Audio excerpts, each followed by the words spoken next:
I rise in support of the Higgins Amendment to eliminate a provision in this bill that would harm Las Vegas, Phoenix, Denver, Miami, Atlanta, Baltimore, Detroit, and down the country. This bill before us would eliminate any funding for the Urban Area Security Initiative for all but the top 10 highest-risk urban areas, leaving over 50 U.S. cities off the list, including my own city of Las Vegas, one of the greatest tourist destinations in the world, with over 37 million visitors a year.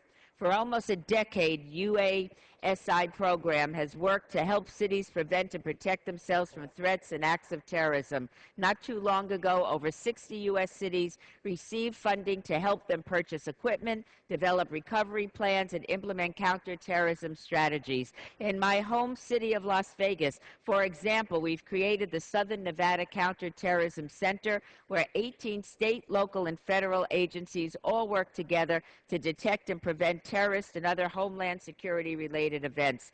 This kind of fusion center is based on the recommendations of the 9/11 Commission to help law enforcement agencies communicate more effectively so they can put the pieces together that could prevent attacks.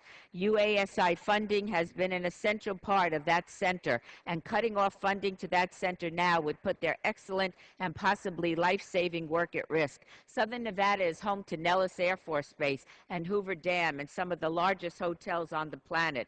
We know that some of the 9/11 terrorists visited Las Vegas before the horrific attack on our nation.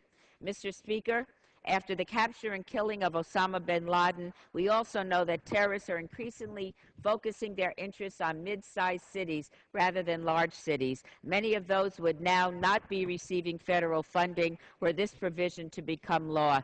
This is being done when the risk of retaliation by both homegrown terrorists and Al-Qaeda affiliates is very high.